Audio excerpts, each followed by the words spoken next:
Assalamualaikum warahmatullahi wabarakatuh. Perkenalkan, saya Amanda Reska, NIM 2248201019 dari kelas 6A Farmasi.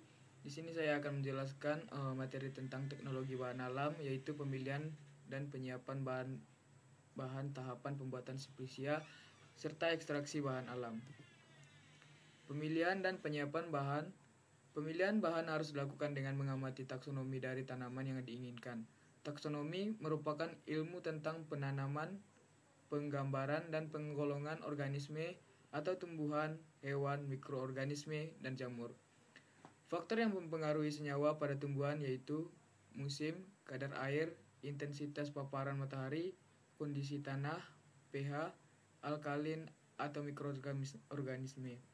Pertimbangan dalam penentuan jenis bahan dan pengalaman penggunaan turun-temurun, pengujian atau screening.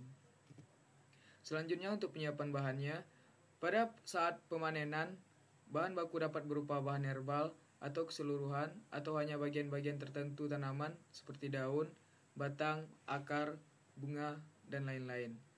Bahan dapat berupa bahan segar atau fruit pulp, jus, sirup, alkohol simplisia, atau infusa maserasi, rebusan, tinktur, ekstrak, minyak asiri. Sumber bahan baku dapat berasal dari biota liar dan hasil budidaya. Selanjutnya untuk tahapan pembuatan simplisia. Yang pertama ada tahapan sortasi basah, digunakan untuk memisahkan bahan dari kotoran.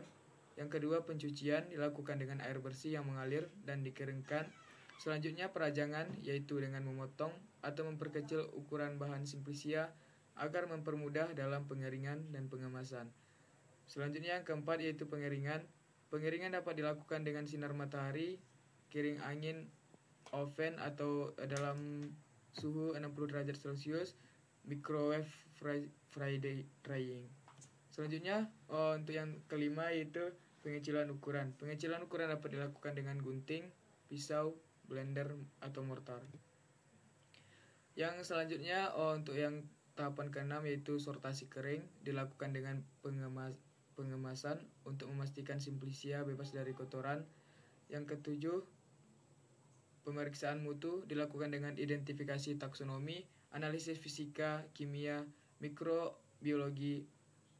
Selanjutnya analisis yang dilakukan adalah analisis impurities organik dan anorganik, kadar air, kadar abu, susut pengeringan, kadar serat, dan juga cemaran mikroba. Yang kedelapan yaitu pengemasan atau packing.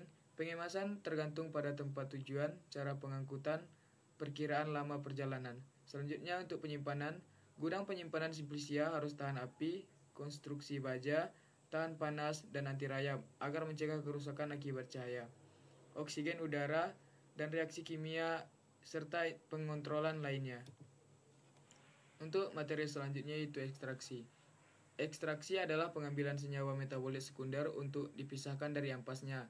Ekstraksi secara umum dibagi menjadi tiga, yaitu supercritical fluid extraction, solid liquid extraction, dan liquid liquid extraction.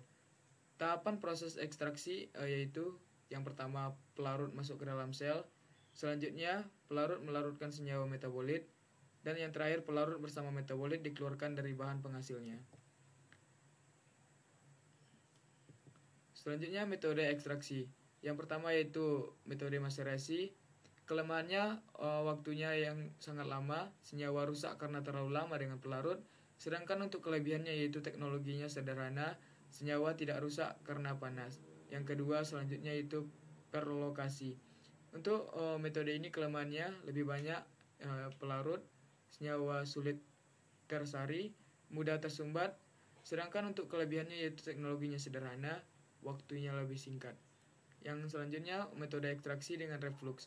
Tahapannya yaitu perendaman, pemanasan, dan penyaringan. Untuk tahapan yang metode yang keempat yaitu sokletasi. Untuk kelemahannya senyawa biasanya rusak karena panas, biasanya lebih mahal. Sedangkan untuk kelebihannya yaitu sedikit pelarut, waktu yang lebih singkat, dan rendaman yang lebih tinggi. Untuk metode selanjutnya yaitu metode ekstraksi dengan ultrasonik. Untuk tahapannya yaitu perendaman, ultrasonifikasi penyaringan, dan pengulangan. Untuk kelemahannya yaitu biayanya mahal. Untuk metode selanjutnya, metode ekstraksi dengan microwave, tahapannya yaitu perendaman, ultrasonifikasi penyaringan, pendinginan, kemudian pengulangan. Untuk kelebihannya yaitu waktu lebih singkat dan rendemennya tinggi. Selanjutnya untuk metode ekstraksi dengan tekanan. Kelemahan dari metode ini yaitu biaya yang sangat mahal, sedangkan kelebihannya yaitu waktu singkat, senyawa tidak rusak karena panas, rendaman tinggi. Untuk alat-alat yang digunakan yaitu pressurized liquid extractor atau PLA. Contoh pelarut yang dapat digunakan yaitu N-heksan, N-butanol, etanol, kloroform, etilasetat, dan aqueous. Sekian untuk presentasi saya. Atas salah dan janggalan saya mohon maaf. Saya ucapkan terima kasih. Assalamualaikum warahmatullahi wabarakatuh.